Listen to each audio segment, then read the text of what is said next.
sahbihi wa mawalah, amma ba'd. Yang dimuliakan Mama Happy, Raja Kesultanan Keprabonan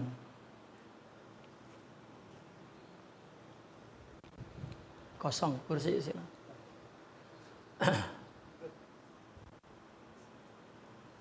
Raden Heru, Allah.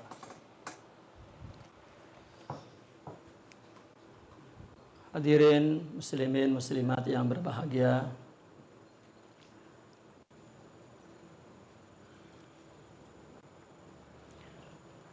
insyaallah kita sambung. Waktu pembukaan dulu hanya kitab Asrar ya, Asrar Syariah.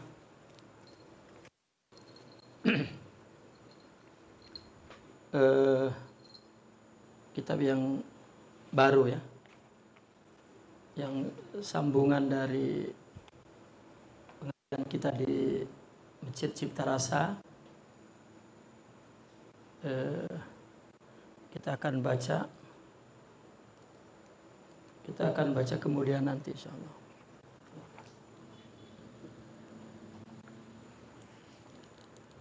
Allah. Pada pembukaan kita baca syairnya ya. Ini halaman 78 sekarang. Halaman 78. 77.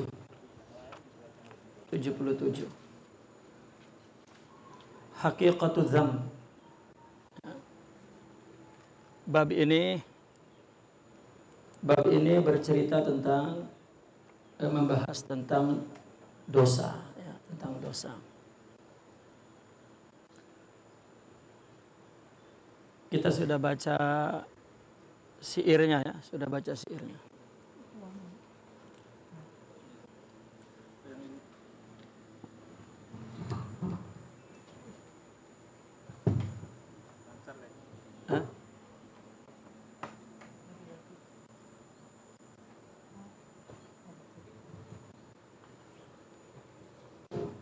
Allah. Kita baca syairnya sudah, kita terus ya ke kitab, isi kitabnya. Qala radhiyallahu anhu Al-Imam Abdul Ghani An-Nabulsi Ad-Dimashqi Al-Hanafi, muallif kitab Al-Fathur Rabbani wal Faidur Rahmani, yang beliau namakan Asrarus Syariah. Ya, ada beberapa kunci rahasia di balik ajaran agama. Halaman 77 ada. Ya.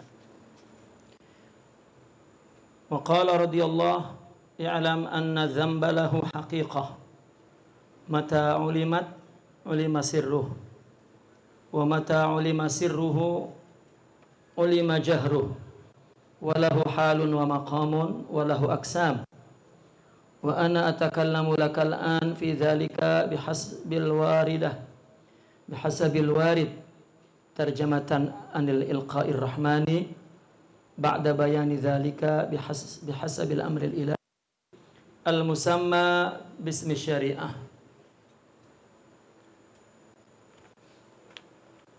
Fa aqulu haqiqatu dzambi fi syara' hiya al-mukhalafatu lirabbi subhanahu wa ta'ala.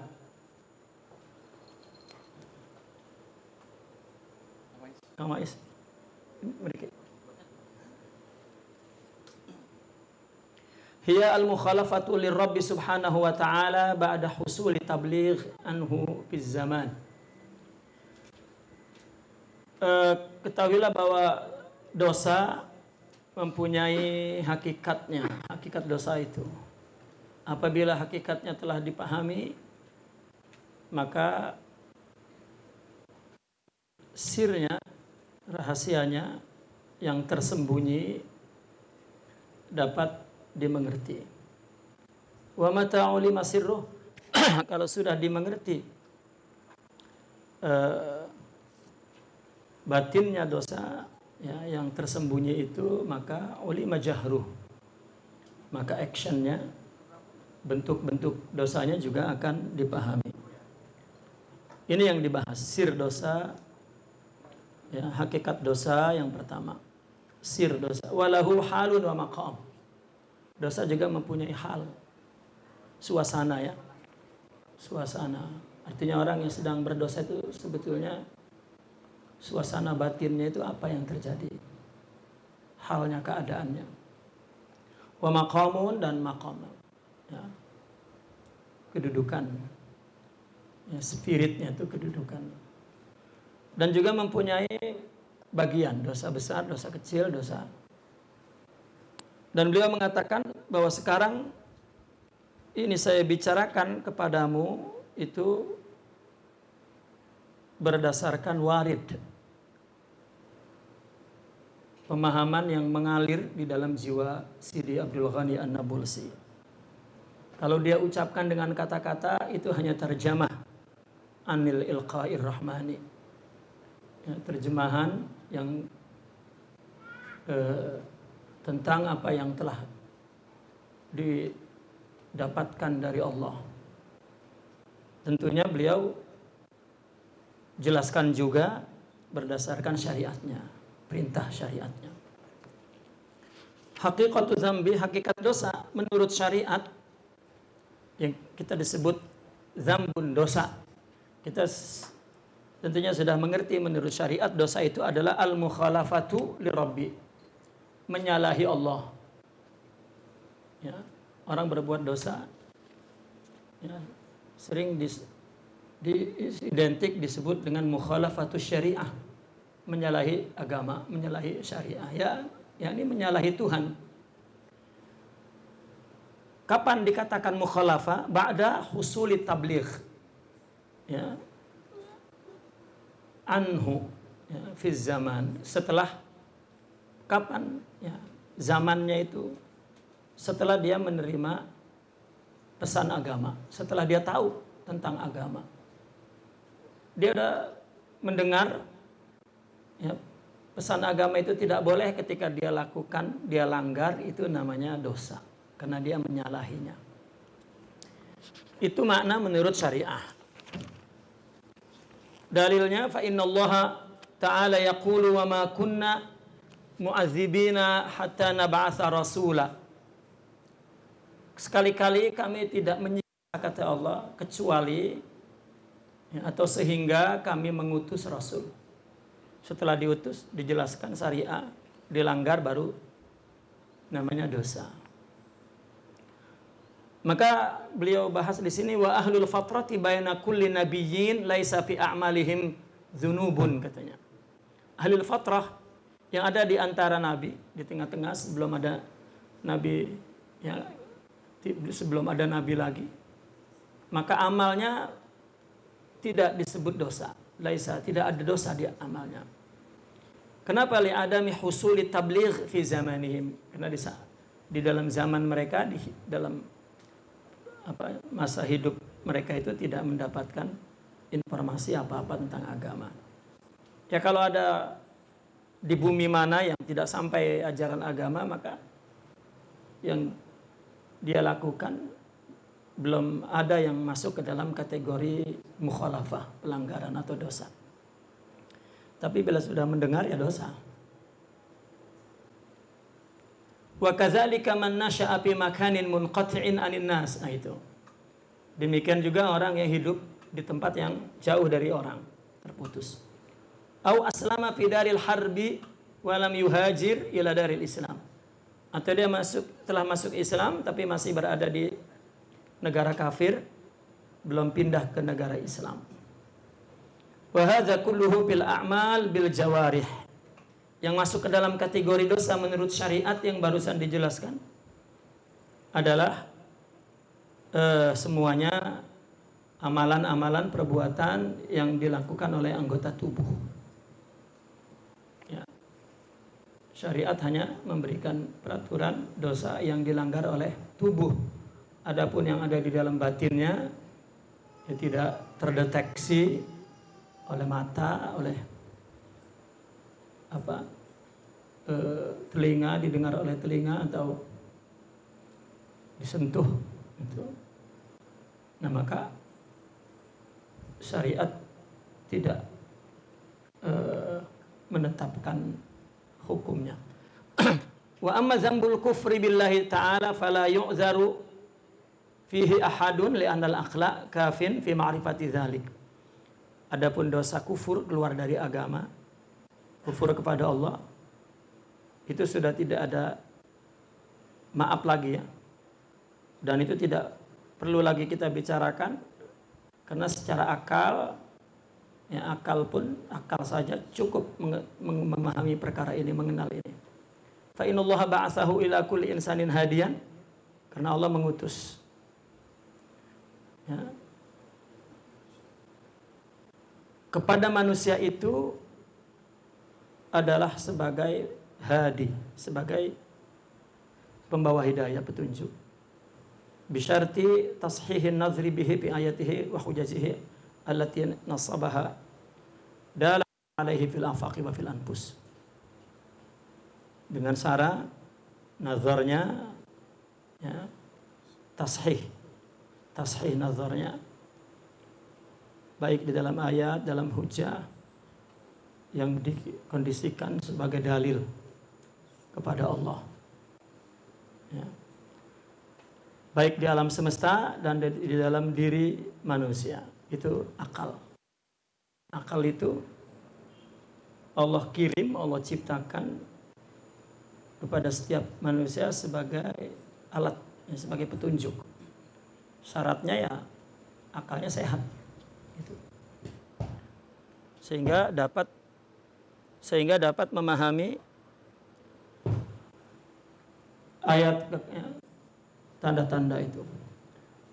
Sebagaimana Allah berfirman, sanurihim ayatina fil afaq wa fi anfusihim hatta yatabayyana lahum annahul haq. Ini kan akalnya. Ya. Akan kami perlihatkan tanda-tanda kebesaran kami di alam semesta dan di dalam diri mereka sehingga nyata pada mereka itu bahwasanya hal yang demikian itu adalah al-haq. Ini selintas saja, sekilas saja tentang hakikat, makna hakiki dosa ya, menurut syariat. Wa amma haqiqatu dzambi bihasabi batinil amril ilahi al-musamma bismil haqiqah. Adapun hakikat dosa menurut hakikat ya, menurut kandungan batinnya ya, dari segi amr, perintah Allah, karena ya dosa juga perintah Allah. Bahwa al-muwafaqatu lirabbi subhanahu wa ta'ala fi syai'in mimma arada bi nafsihi min nafsihi ba'da wusuli tablighi an nafsihi bi nafsihi ila nafsihi. Begitu juga dosa menurut hakikat bukan menyalahi Tuhan, tetapi justru muwafaqah. Apa sih lawannya menyalahi itu? Lawannya mukhalafah itu muwafaqah. Menyepakati.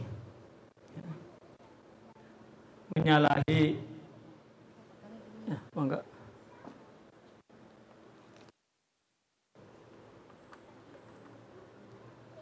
Sebut.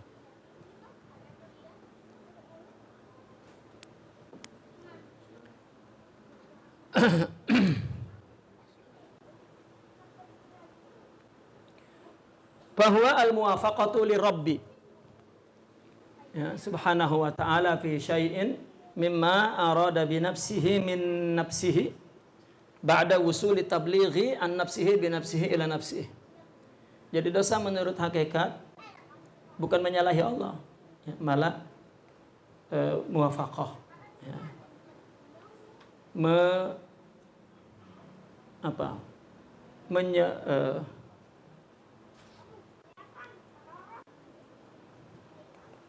Apa lawannya menyalahi itu apa? Lawannya apa? Membenarkan. Kurang benar. Mencocoki. Ya. Dosa menurut syariat kita melawan Allah. Tapi kalau menurut hakikat justru menyocoki Allah. Ya, muwafaqah kepada Allah. Kenapa menyepakati Allah atau mencocoki Allah pada sesuatu yang dikehendaki. Ya.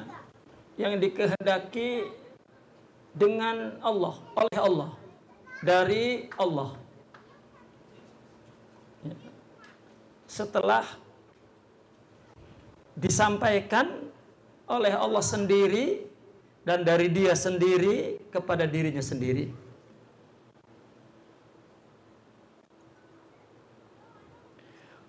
Wa yarji'u dzalik ila ta'ayyuni wujudil abdi, itu terpulang ya kepada adanya hamba. Jadi persoalan dosa itu bermula ya, artinya sebabnya itu karena hamba itu ada. Gitu. Karena hamba itu ada, maka itulah bermula timbulnya dosa. Ya. Yarji'u dzalik, yakni sirnya, yakni sebabnya dosa itu setelah terbukti adanya hamba. Itu.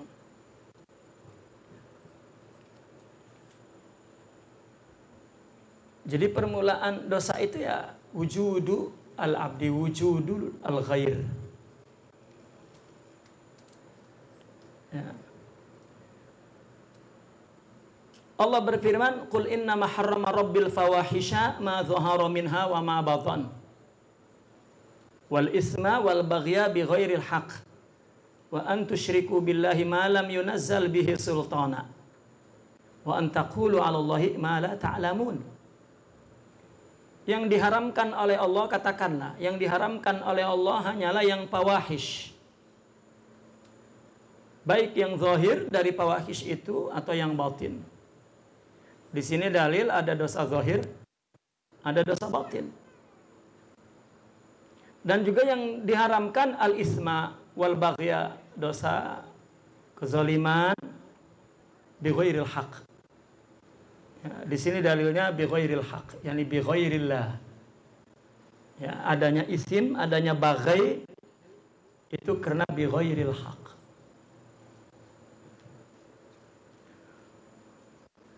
Dan mereka mensyirikati Allah sebelum diturunkan oleh Allah satu kekuasaan, satu kehendak, satu ya otoritas ya. Itu yang kedua. Yang ketiga, wa antaqulu Allahi ma la ta'lamun. Masuk ke dalam. Kasih jalan. Dan mereka berkata atas nama Allah apa-apa yang mereka tidak ketahui.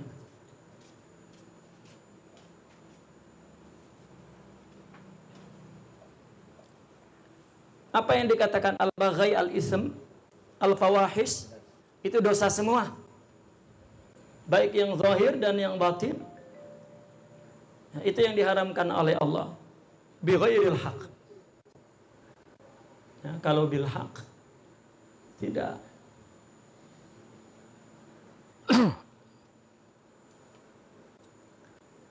Nah, maka sebabnya dosa adalah wujud kita.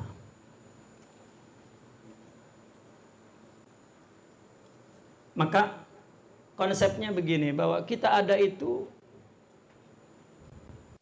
adalah bukan independen ya. Wujud kita semua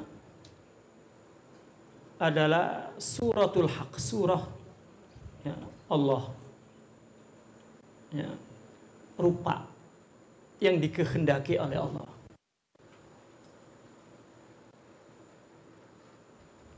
Konsepnya mereka, Allah tajalla binafsihi an nafsihi li nafsihi.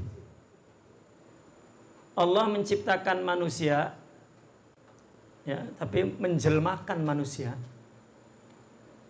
dengan dirinya, dari dirinya untuk dirinya. Maka argumentasinya adalah kita berdiri di cermin itu.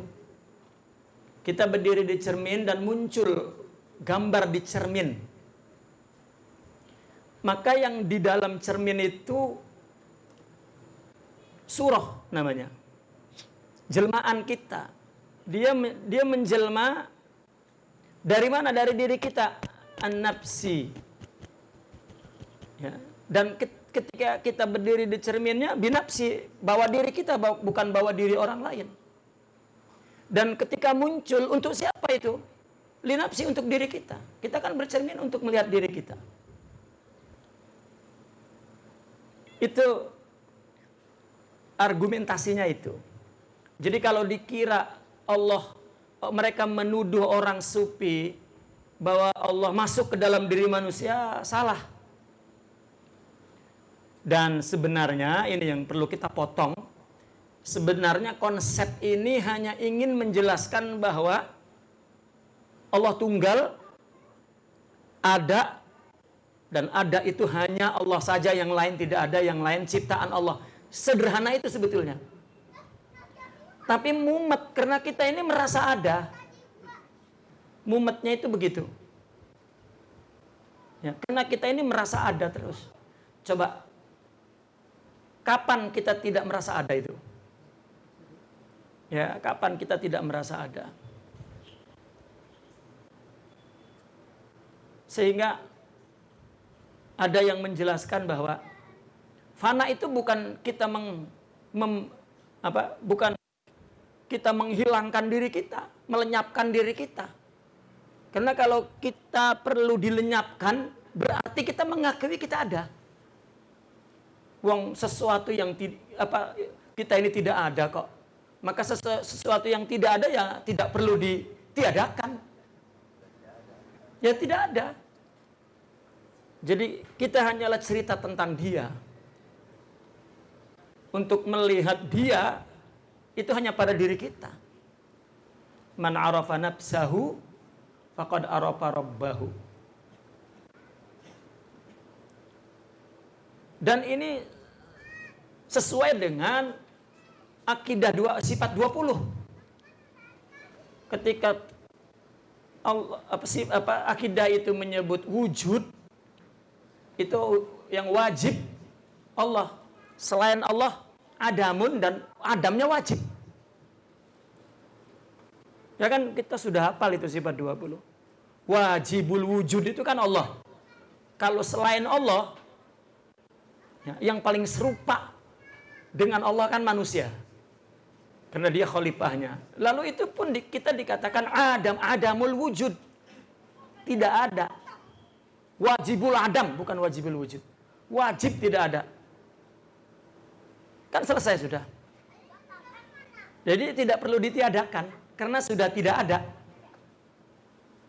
Lalu adanya kita, yaitulah secara akal jaiz. Untuk apa kita itu? Kita ada ini untuk mengenal Allah. Maka masyhad, prahmen, tampilan Allah pada diri kita ini ya kita sendiri saja, jangan mikirin orang lain. Maka sejak mula-mula orang bertasawuf itu sudah diajarkan oleh murabinya untuk tidak ikut campur urusan orang gitu. Karena nanti sesat. Sesat nggak ketemu Tuhan. Suruh lihat dulu, kalau sudah dia bisa lihat Tuhan melalui objek prahmen tampilan dirinya, ya baru dibolehkan untuk ngelihat orang lain. Bahkan ikut campur, bahkan mengajak orang kepada Allah. Jadi orang dakwah itu kalau sudah kenal Allah baru boleh dakwah. Kalau enggak berantem terus. Menyalahi terus, menyalahin orang terus. Ya. Makanya orang yang marifat itu orang yang tidak melihat kesalahan pada orang, melihatnya di diri aja, karena sumber kesalahan itu adalah wujudnya. Nah, maka di sini dikatakan innama harrama rabbi al-fawahisha ma zahara minha wa ma batan. Yang dilarang oleh Allah itu fawahish, sesuatu yang buruk baik zahir dan batin, dan yang dinamakan dosa al-itsm wal baghi bi ghairil haq. Itu. Ya. Kalau bil haq enggak apa-apa. Ya, contoh praktek syariahnya saja kan.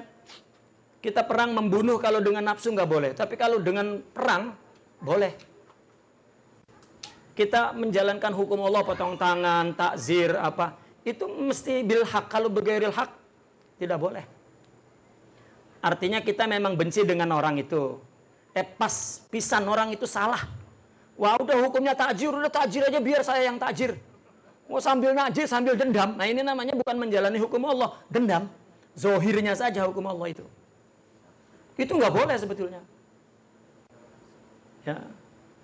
Makanya harus ada algojonya khusus untuk nempelengin orang itu. Ya, nggak semua. Itu mungkin kisah Sayyidina Ali kan. Perang lawannya sudah jatuh, nggak berdaya, nggak dibunuh. Ya, lalu bunuhlah aku. Saya tidak benci, tidak ada permusuhan kepada kamu. Nah, itu kan sudah perang berkecamuk. Ya, lalu gimana? Ya bangun, ambil pedangmu. Ya, pas diambil pedangnya dipotong, putus lehernya kan. Ini billah, bil haq. Ya. Nah, maka begitu juga kita melakukan kebaikan itu kalau bi ghairil haq itu dosa. Ya. Itu sebab ma'rifat itu al-arif wal ma'ruf. Yang tahu itu ternyata yang diketahui. Itu. Nah, faman ta'ayyana indahu wujuduhu ma'allahi, maka orang yang merasa di sisinya itu wujud di samping Allah ada dua wujudnya, baik zahir atau batin, faqad abhasya wa bagha. Berarti itu dosa dan zalim. Makanya kan tauhidnya di Syekh Syakib Arsalan, ya, beliau mengatakan itu pembukaan mula-mula tulisan kitabnya itu, matannya itu. Mula-mulanya langsung kullu kasyirkun khafi. Ya, semuamu itu, seluruh dirimu, wujudmu, sifatmu, fi'ilmu itu adalah saingan Allah. Kan itu syirkun khafi. Tetapi kamu tidak merasa bersaing. Halus sekali syiriknya itu, syirik khafi. Ya. Tetapi kalau sudah melihat bahwa semua dirinya adalah Allah yang menciptakan, baru dia selamanya hati-hati dengan dirinya sendiri. Ya. Dan baru dia merasa syirik. Jadi orang kalau belum murni tauhidnya, belum merasa syirik. Kita ini semua pasti merasa tauhid. Ya. Yang ngatain ilmu ini, itu yang paling tauhid. Ya, yang merendahkan ilmu aulia ini, itu yang paling merasa tauhid itu. Padahal paling syirik. Ya. Maka dikatakan faman ta'ayyana indahu wujuduhu ma'allahi zahiran aw batinan faqad abhasha wa bagha. Ya. Dan wa qala ma la ya'lam. Tadi kan itu wa an taqulu 'ala Allahi ma la ta'lamun. Maka dia berkata sesuatu yang dia tidak mengerti.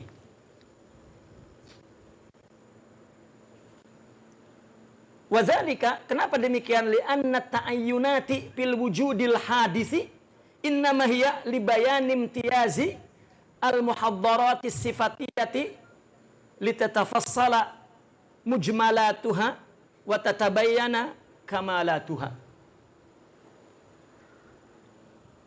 Demikian itu karena beberapa ta'ayyunat di dalam wujud ini.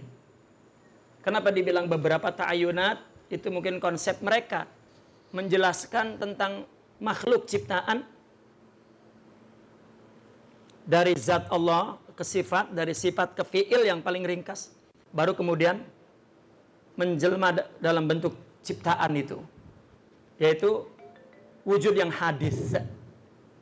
Ya, wujud yang hadis. Itu hanyalah semata-mata kita ini ada ini. Ini wujudul hadis kan kita. Ya, wujud itu kan sifat Allah. Sampai kemudian Allah berpikir dengan dirinya sendiri untuk menciptakan ini, bahasa filsafat, bukan berpikir seperti kita. Ya. Untuk menciptakan sampai tercipta, sampai jadi, maka kejadian kita ini hanyalah sebuah bayan, ya, tentang imtiyaz al-hadrat as-sifat, ya, yaitu penjelasan tentang pemerlain atau perbedaan, bukan pemerlain, keistimewaan lah, ya, hadrah sifat yang masih berbentuk global, sempurna, ya, kemudian dijelaskan dalam bentuk hadis, wujud hadis.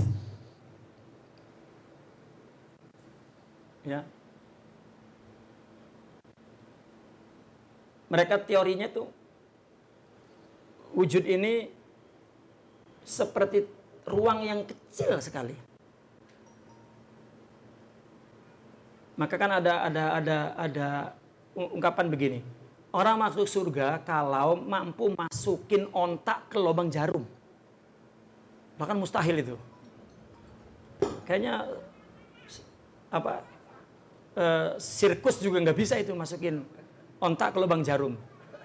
Sebetulnya sindiran bahwa ruang ada selain Allah, kita ini kan ada, itu sangat kecil sekali. Ya. Untuk menjadi ruang satu sifat Allah aja nggak muat, apalagi sifat lain. Satu sifat Allah aja nggak muat. Oleh karena itu, dijelmakannya di ruang yang kecil itu sangat singkat. Singkat. Ya. Maka dunia ini durasi wujudnya singkat sekali. Sebentar. Nggak mampu. Ya, nggak mampu. Nah, kenapa diwujudkan?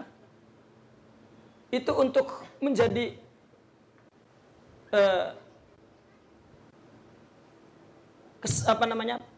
penjelasan tentang sifat-sifat Allah yang global, yang berdiri di zatnya. Ya, bahwa apapun yang terjadi itu jelmaan sifat. Itu. Walaisatil mughayarah amron maksudan. Bukan mughayarah itu beda antara dosa dan taat. Itu beda, tidak. Ya, karena tidak ada Tuhan jahat dan tidak ada Tuhan baik. Jadi kalau lagi dosa, ini Tuhan jahat. Kalau lagi baik, ini Tuhan baik. Tidak ada. Maka mereka menyebut dosa itu hikmah. Menyebut taat itu rahmah. Dan datangnya rahmah dan hikmah itu dari rahmat. Akhirnya rahmat juga.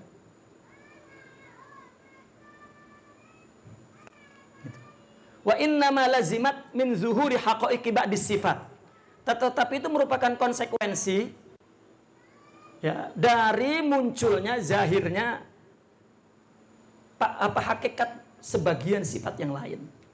Kenapa ada dosa? Ini jelmaan sifat qahr Allah. Kenapa? Karena ada sifat lain, yaitu Ghufran, Wadud, Karim, ya, Rahman, Rahim, Rahmah. Sifat-sifat itu, sifat rahmat, sifat al-wud. Ya. Nah, ini untuk kesempurnaan penjelmaan, ya, kesempurnaan jelmaan sifat-sifat Allah. Kal Ghafur, ini sifat Allah kan. Ghafur, Halim. Kemudian Allah ada punya nama Al-Muntaqim. Ini kan Muntaqim ini dosa ini. Ya. Orang berbuat salah karena melanggar syariat lalu kemudian mendapat kehancuran dari Allah, itu kan Allah yang muntakim. Biwasitati tahaqquqi dzambi, ya, melalui sarananya, yaitu dengan terrealisasinya dosa, adanya dosa. Ya, maka itu untuk menjelaskan kepada kita bahwa Allah punya sifat Ghafur. Allah punya sifat Rahim. Jadi bukan perlawanan sifat. Ya, tidak. Maka orang sufi itu kan menjelaskan sifat Allah itu kan tunggal. Zatnya tunggal, sifatnya tunggal, semuanya tunggal. Namun menjelmanya di ruang waktu yang berbeda, maka berbeda-beda namanya. Qala al-Imam Al-Junaid radhiyallahu anhu ta'ala, man tafa'tu bi syai'in kantifa'i bi abyatin sami'tuha wa ana marin bi ba'di turuqat minha wa in qultu ma dzambi ilaika ajabtani wujuduka dzambun la yuqasu bihi dzambun. Ini sebetulnya syair seorang kekasih yang sedang kecewa dengan kekasihnya. Ya, Imam Al-Junaidi setelah lewat mendengar syair itu, terus dia bertambah tauhid. Apa? Jika aku berkata, apa dosaku kepadamu? Maka engkau menjawab, wujuduk. Wujudmu itulah dosa yang tidak bisa dibandingkan oleh dosa-dosa lain. Coba, seorang kekasih tidak bisa tidur, tidak bisa makan, sedih. Kenapa? Karena ada kekasih. Kalau nggak ada kekasih, nggak dosa. Ini syairnya, tetapi dipahami oleh Imam Al-Junaidi sebagai paham lain. Kalau aku mengakui diriku, aku, ini dosa. Tetapi kalau aku melihat diriku semuanya pemberian Allah, maka tidak dosa. Nah, tidak dosa itu apa? Bagi orang sufi itu ketika mereka sebut fana. Ya. Maka ini terus diambil oleh orang sufi, wujuduka dzambun la yuqasu bihi dzambun. Lalu penjelasan Imam Abdul Ghani apa? Pamanim tasala qaulahu kun. Dari sini mereka menjelaskannya. Ya. Maka barang siapa yang melaksanakan perintah Allah, yaitu kun, faqad khalafal amra, berarti dia menyalahi perintah. Waman khalafal amra, barang siapa yang menyalahi perintah, faqad aznaba, maka berarti dia berdosa. Wadzalika li'anna qaullahu ta'ala kun bil ifrad. Kun itu mufrad, khitabun qadim. Ini adalah perintah yang lama. Lisyai, kepada sesuatu, yuriduhu ta'ala, yang diingini oleh Allah. Ya. Sesuatu yang diingini, idza arada syai'an an yaqula lahu kun fayakun. Nah, kita ini maka ada penjelasan. Perintah Allah ada dua, ada perintah takwini kun, ada perintah tasyri'i, ya, syariat. Kedua-duanya adalah dari Allah. Dan kehendak yang dapat melakukan kehendak hanya Allah. Itu sebab Allah punya nama fa'alu lima yurid. Dialah yang dapat melaksanakan apa yang dia ingini. Kalau Allah mau melaksanakan keinginannya, terjadi. Yang kita lakukan itu hakikatnya adalah Allah. Fa'ilnya, fa'il hakikinya Allah. Makanya fa'al itu kan fa'il. Fa'il hakikinya Allah. Gitu. Itu juga sampai kepada penjelasan kata murid, ya. Kenapa penuntut di dalam tarekat itu disebut murid? Sebelumnya kan tidak ada itu. Murid itu bid'ah itu. Ya, dulu adanya sahib. Kenapa? Ya karena endingnya orang berjalan di dalam tasawuf itu adalah menyaksikan bahwa dia semuanya adalah ciptaan Allah. Itu sederhananya. Dan dia adalah kehendak. Sesuatu yang dikehendaki Allah. Kan idza arada syai'an an yaqula lahu kun fayakun. Idza arada syai'an. Ketika Allah mengingini kehendaknya, maka kun, jadilah jadi. Kita ini kan kehendaknya. Wa nahnu muraduh. Ya, kita ini adalah kehendaknya. Ya, maka kita tidak punya kehendak. Sejak itu penuntut sufi dikatakan murid, muridu iradatillah. Setelah mereka tahu, meskipun iya kita diberi alat pikiran untuk berkehendak, tetapi tetap yang berjalan kehendak Allah, bukan kehendak kita. Nah setelah itu tahu, berarti kita muridullah. Ya. Dalam konteks mengingini keinginan Allah. Setelah tahu bahwasanya keinginan Allah adalah kita, ya, maka kita muradullah katanya. Maka awaluhul murid wa akhiruhu murad katanya. Sebelum tahu dia mencari, ya, mengingini kehendak Allah, setelah tahu bahwa dialah kehendak. Seperti ilustrasi yang saya sering jelaskan. Gambar muncul di layar. Kan munculnya itu kan pernah di shot oleh proyektor kan. Gitu. Muncul di layar, dimunculkan oleh proyektor itu. Maka gambar yang muncul di layar itu betul-betul kehendak proyektor. Itulah yang ditampilkan oleh proyektor itu, gambar itu. Ya, seperti itu. Dan kita diciptakan untuk menyaksikan Allah melalui wujud hadis ini. Nah, kalau sudah kita mengerti bahwa fa'il hakikinya Allah, berarti ketika Allah memerintahkan hidup ini, memerintahkan, kita bicara dosa ini, memerintahkan syariat lah, dan kita melaksanakannya. Yang hanya boleh melaksanakan pada hakikatnya ya Allah sendiri, kalau enggak ya enggak.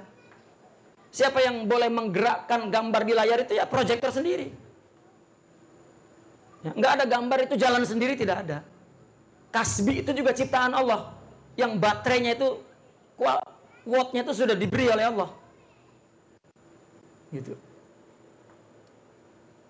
Jadi bagi orang sufi, biangnya dosa itu karena kita ada. Ya. Kalau kita hidupnya di surga, nggak ada syariat, ya nggak ada dosa. Mungkin di situ merasa nggak ada gitu. Itu gimana rasanya nggak ada itu? Ya. Coba suami kalau udah di dalam rumah itu rasanya nggak ada itu. Ya, yang ada istri itu. Kalau sudah di luar baru ada rasanya. Merdeka rasanya. Ya. Jadi kalau fa'ilnya Allah, lalu kemudian kita mengaku mulai dari adaku, akuku, disitulah mulai dosa. Ya. Wal khitabu yaqtadi mukhataban mawjudan fil azal. Dan khitab berarti dia perlu kepada objek orang keduanya mukhatab. Ya. Kalau itu bicaranya zaman azali, berarti sejak ada azali sudah ada mukhatabnya. Sedangkan di zaman azali yang ada hanya Allah. La maujuda illa Allah fil azal. Kan kun itu kapan dikatakannya? Sebelum kita ada. Jadi maka prosesnya itulah akhirnya dibuat teorinya martabah.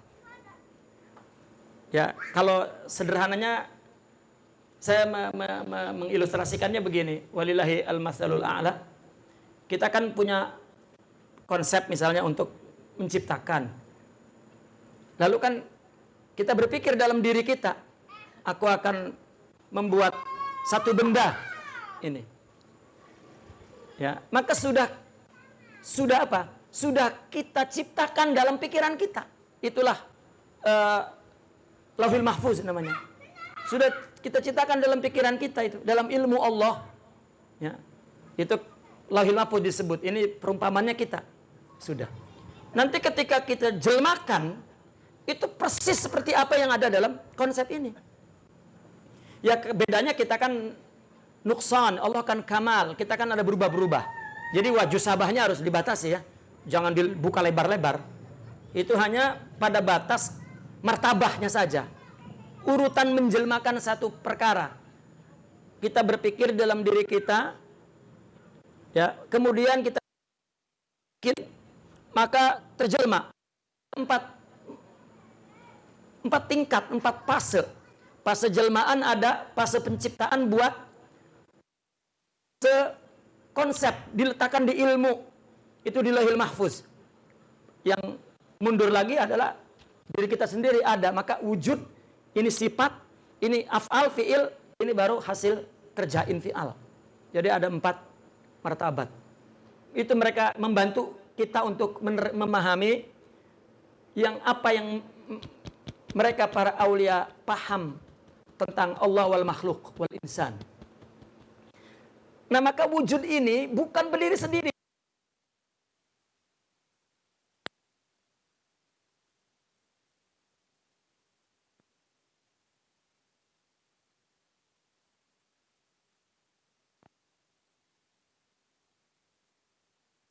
Allah punya sifat. Semua yang ada di alam ini itu adalah jelmaan sifat. Ya. Dan endingnya itu Allah Ahad. Tunggal, itu saja sebetulnya. Bagaimana untuk merasakan secara zauq bahwa Allah tunggal? Nah itu. Nah berarti apa yang terjadi di fi'il ini pelakunya hanya Allah. Kalau yang terjadi di karya ini dia mengakui, maka itulah dosa. Dan pasti mengakui karena dia sudah ada yang dikatakan oleh akidah kita dalam sifat 20. Ini ada yang boleh, ada yang diadakan, bukan ada yang hakiki. Nah, nanti penjelasannya bagaimana untuk menyaksikan kita tidak ada, dan itulah perannya tasawuf. Untuk mendapat ma'rifat. Untuk menghidupkan rohani, karena rohani inilah nanti mata rohani, telinga rohani, rasa rohani yang menyaksikan ya, ketiadaan kita dan adanya Allah. Dan itu terusnya bahwa syuhud itu letih. Setiap saat dia menyaksikan bahwa dia tidak ada itu. Oleh karena dia tidak lupa. Karena dia setiap saat menyaksikan. Ingat terus. Ya. Dan ingat itu letih. Ya, ingat itu letih. Coba orang ingat kekasihnya. Capek. Kapan berhenti itu ingat? Nggak berhenti-berhenti itu. Kapan orang itu bisa lupa dengan kekasih itu? Enggak. Ya. Dan dia menderita dengan ingatnya.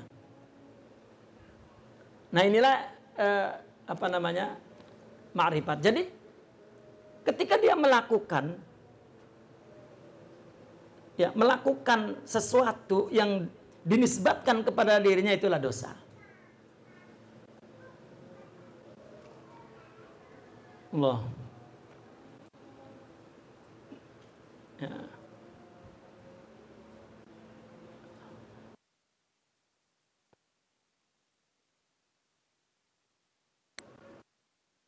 Taib.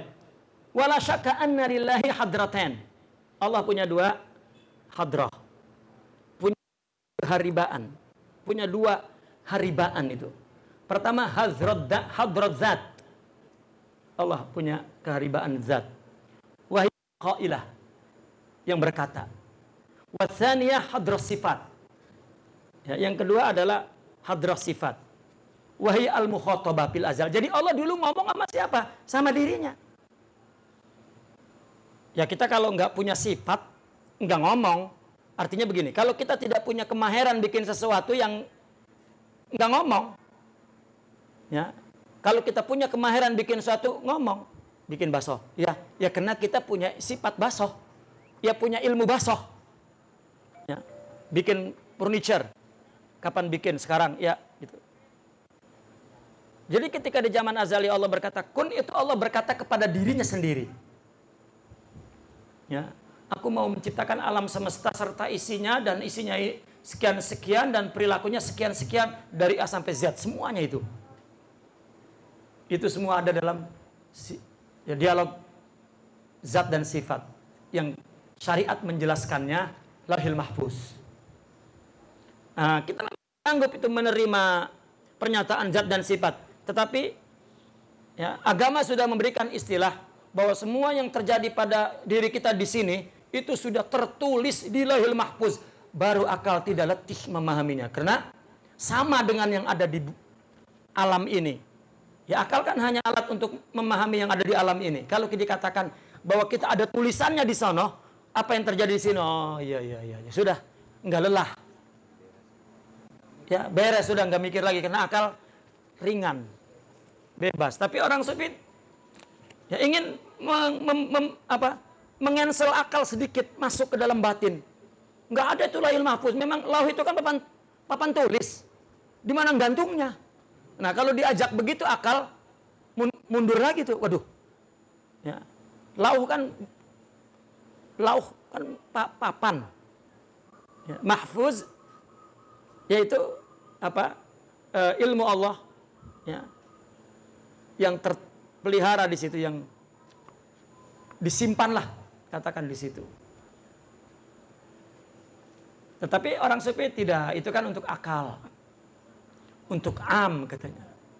Mereka menyebutnya fi hadrah sifah. Ada istilah hadrah.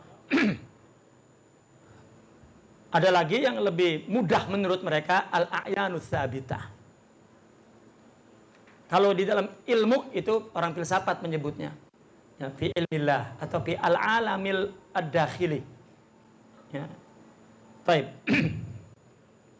Nah, kalau mukhatabnya itu sifat, ketika dikatakan biqauli kun ala tahqiq wa samahu Allah taala syai'an bitangkir li'annahu masdarun mustaqun minal masyiah hatta idza arada syai'an kun. Ya. Ketika Allah menginginkan sesuatu, maka Allah berkata kun. Yang berkata itu kan zat. Ya, kun, jadi. Ini kan mukhatab siapa orang keduanya? Ya nggak ada selain Allah di zaman azali. Berarti kan dirinya sendiri, sifat. Dan yang dikehendaki oleh Allah syai'. Syai' itu mustaq dari masyiah. Ya, sya'a yusyi'u syai'an. Maknanya kehendak. Ketika Allah menghendaki kehendaknya, ya, ketika Allah menghendaki kehendaknya, maka Allah berkata kepada siapa? Kun, hei, jadilah. Kepada siapa itu objeknya? Berarti Allah bicara dengan dirinya sendiri. Nah, apa yang terjadi di bumi ini keluar dari kun. Apa yang terjadi di muka bumi ini adalah, ya, kehendak Allah dan dilaksanakan oleh sifat. Nah, kemudian Allah kerjakan, karena Allah punya af'al. Maka ketika Allah kerjakan, maka ada gambarnya, yaitu kita melakukan. Gitu. Ya, kita melakukan. Nah, setelah apa yang terjadi, kita ini baru tahu kalau semuanya itu dari Allah kalau sudah lewat. Tanya orang yang 90 tahun tentang kejadian pada dirinya, tentang kejadian pada dirinya yang sudah dia lalui, tanya. Pasti dia mengatakan itu semua dari Allah. Nah, orang sufi ingin kita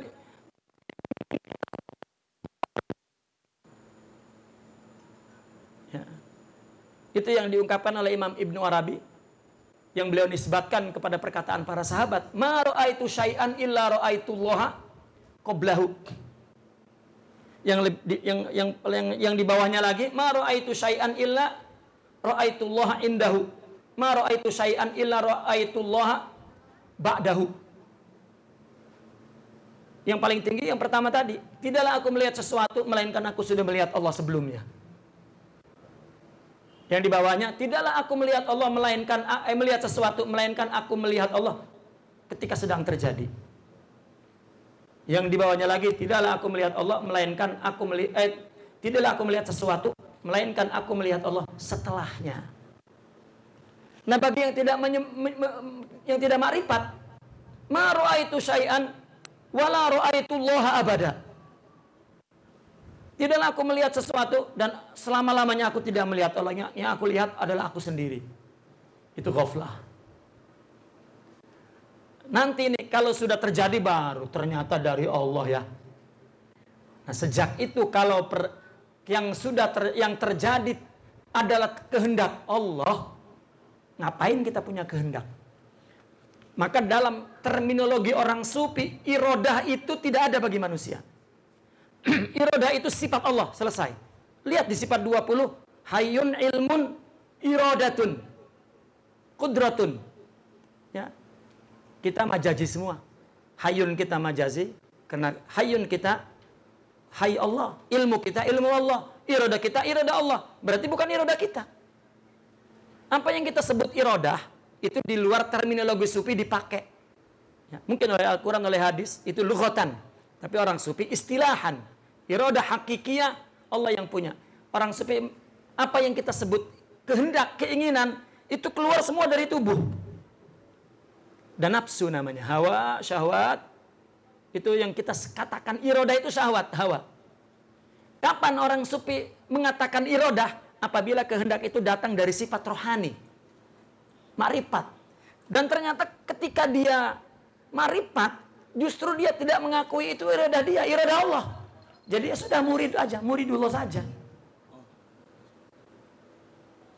Ya orang ketika sudah ma'rifat kan baru tahu bahwa semuanya Allah. Berarti ngapain ada iradah? Ya. Jadi argumentasi orang sufi tidak punya iradah, ya, ingin menjelaskan bahwa fa'alul lima yurid. Ya. Maka Imam Ibnu Arabi ketika mentafsirkan wa rabbuka yakhluqu ma yasha'u wa yakhtaru, Imam Ibnu Arabi mengartikan yakhtaru itu ay yurid. Kalau juga ada yang berbeda, tetap endingnya sama. Tetap Allah punya ikhtiar dengan penjelasan bla bla bla bla bla, ujungnya ya iradah Allah juga. Ya, taib. Wa ijadul maujudi, penjelmaan wujud, pengadaan ada kita ini, fi taurin akhar, itu di fase lain, bukan di azali, bukan ketika dikatakan kun, ghaira tauri wujudihi, ya, laisa tahsilul hasil, wa yusamma ihdatsan, kama yuqal hadasa indanal yaum dhaifun, yakni hadasa lahu taurud dhaifiyah la zatuh. Di sini membuat perumpamaan, taur itu kan fase itu, masa itu kan berbeda-beda. Kita di rumah ada tetamu, lalu kita katakan begini, kamu kemana kemarin? Hari ini saya ada tetamu. Hari ini ada tetamu. Hari itu kan 24 jam. Apakah real 24 jam itu tetamu itu? Kan enggak, paling 1 jam. Tapi disebut hari ini. Itu. Hadasa indanal yaum dhaifun. Ya, telah ada tetamu di sisi aku, di sisi kami hari ini. Padahal adanya dhaifiyah itu hanya kecil saja. Lahu taurun dhaifiyah la zatuh. Ya. Bukan berarti suatu hari itu tetamu, bukan. Nah, kita ada, itu juga ada di taur lain. Ya, bukan di taur wujud. Karena wujud itu hanya Allah. Ya, maka ilustrasinya nur itu, proyektor itu. Ketika terjadi di proyektor, itu kejadian itu kan fase lain. Padahal itu sudah terjadi di klise sejak lama. Ya.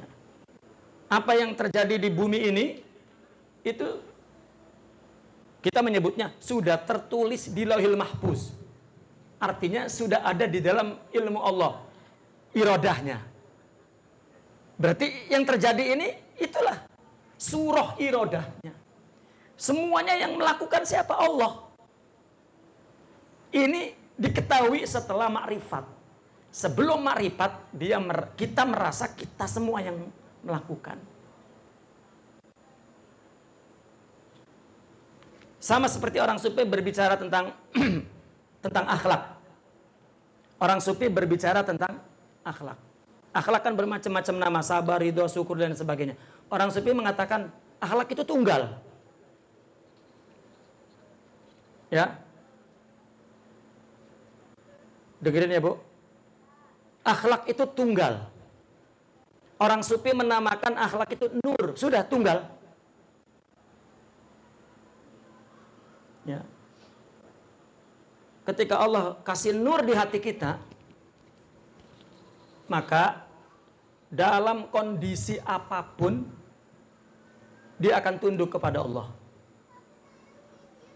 Lalu syariat menjelaskan kalau dia tahan kepada ujian Allah, namanya sabar. Ya. Kalau dia nerima musibah, namanya ridho. Kalau dia melakukan sesuatu dan dia serahkan semua kepada Allah, namanya tawakal. Kalau dia dikasih miskin lalu dia tahan menjalaninya, namanya qanaah. Kalau kaya dia tidak mengingininya karena itu Allah yang beri, namanya zuhud. Kalau syariat tidak memberi nama, kita nggak ngerti apa namanya. Nggak ngerti.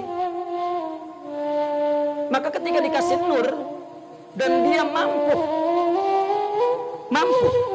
seperti yang dikatakan dalam syariat, sabar, ridho, syukur, tawakal, qanaah, zuhud, ifah, wara, ikhlas, sidik, dia mampu.